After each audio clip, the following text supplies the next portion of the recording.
Hello दोस्तों, Rana classes में आपका स्वागत है। तो आज मैं आज की लेटेस्ट कॉम्पिटिटिव एग्जाम और जॉब अपडेट बताऊंगा, तो इस वीडियो को शुरू से अंत तक देखना ना भूले। तो ये कल ही नोटिस आया, बहुत सारे लोगों को पता था, लेकिन इससे क्या फायदा? अगर इस नोटिस को देखे तो ऐसा कोई बहुत बड़ी जो इंतजार कर उनके लिए फायदा, लेकिन अखबारों में दिया हुआ उसको आगे बताऊंगा। तो इस वीडियो को शुरू से अंत तक देखना। ये विज्ञापन 60-60-114 का है, और ये जो है आपको यहाँ पर 18/10/2021 को आयोजित मुख्य परीक्षा को उपरांत कोटि बार लेवल तक आधार पर योग पाएगा 727 अभ्यर्थियों की 23/10 को ही सूची प्रकाशित कर चुकी थी, और 26/10 को इसका आशुलेखन और योग्य अभ्यर्थियों की सूची जो कि तैयार कर दिया गया था।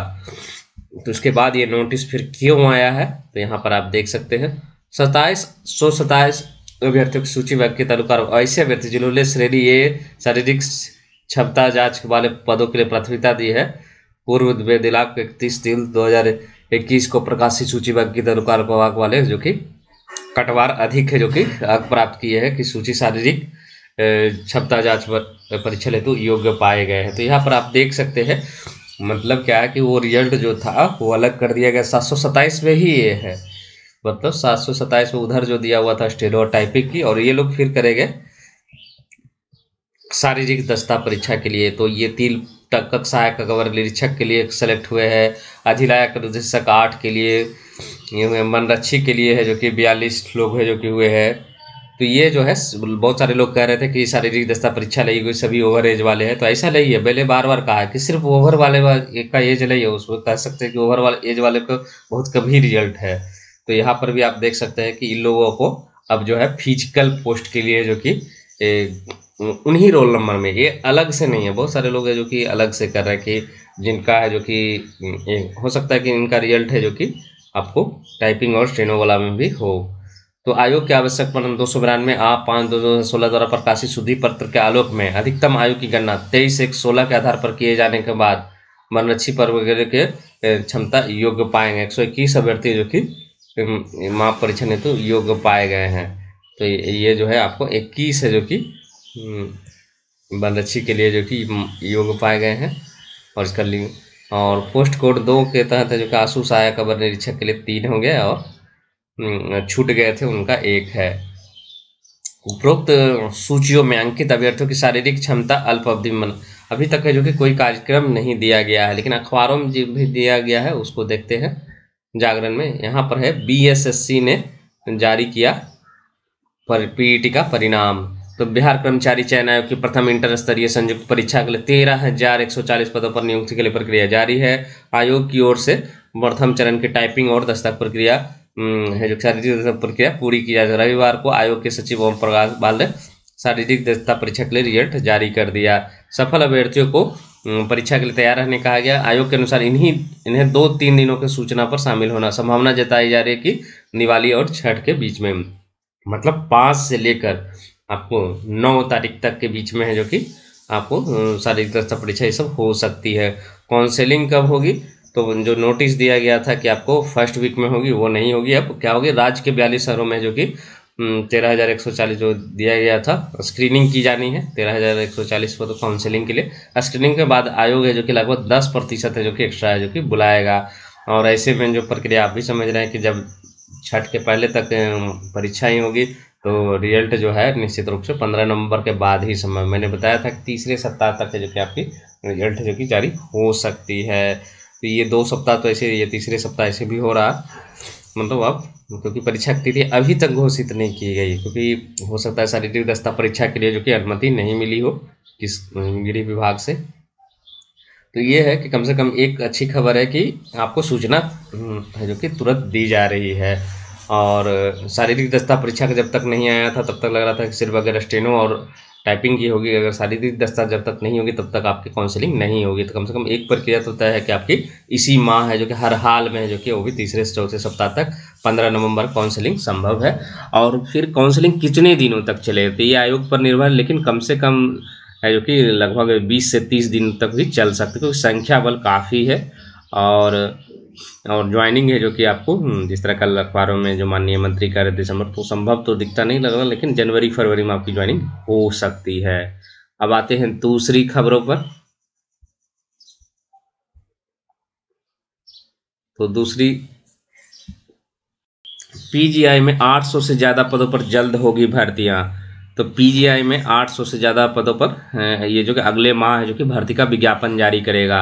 ये कहाँ का है? तो उत्तर प्रदेश का है। शासन ने संस्थान में खाली पड़े पदों पर भर्ती की मंजूरी दे दी है और ऑनलाइन आवेदन भी मांगे जाएंगे। योग्य एवं पात्र अभ्यर्थियों का चयन है जो कि लिखित परीक्षा के आधार पर होगा। इसमें सबसे ज़्यादा जो पद हैं ये 650 नर्स के पद हैं। तो पीजीआई निदेशक डॉक्टर आर के धीमान बताते हैं कि 800 से अधिक पदों पर भर्ती की मंजूरी शासन से मिल गई है। भर्ती सेल में हर संवर्गवार पदों का निर्धारण किया जा रहा है, उनकी योग्यता आदि कई मसलों पर विचार के अगले माह विज्ञापन जारी करने की पूरी है जो कि तैयारी है। कौन कौन सा पद होंगे? तो नर्स होंगे, टेक्नीशियन, लिपिक, संवर्ग, social worker, store keeper, receptionist समेत अन्य कई अन्य पदों पर है जो कि भर्ती। तो अगले महीना है जो कि आपको विज्ञापन आ सकती है। और इसकी योग्यता क्या होगी? तो ये आपको विज्ञापन में इंतजार करना पड़ेगा। उसके बाद आते हैं एनएचएम में 267 पदों पर बहाली। तो राष्ट्रीय स्वास्थ्य मिशन एनएचएम झारखंड के तहत स्वास्थ्य समिति रांची की संविदा के आधार पर 267 पदों पर बहाली निकाली गई, जिनमें ANM, staff nurse, lab technician, प्रखंड डाटा प्रबंधक, काउंसलर, फार्मेसी सहित कई अन्य पदों का 1 साल के लिए जो कि बहाली। आवेदन की अंतिम तिथि 8 नवंबर है। आवेदक को डाक स्पीड से डाक से भेजना है। और कहाँ भेजना? मुख्य चिकित्सा पदाधिकारी को भेजना है। और अधिकतम उम्र सीमा कितनी है? तो आपको 35 वर्ष है। और SC/ST अभ्यर्थियों के लिए जो कि है जो कि 300 रुपये है। और सामान्य वर्ग और पिछड़ा वर्ग के लिए 500 रुपये है।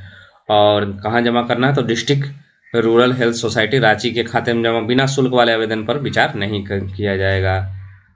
उसके बाद जो कि अगली खबर कहाँ है? तो कस्तूरबा स्थायी शिक्षकों की होगी नियुक्ति। तो राज्य के 203 कस्तूरबा गांधी बालिका विद्यालय के स्थायी शिक्षकों की नियुक्ति होगी।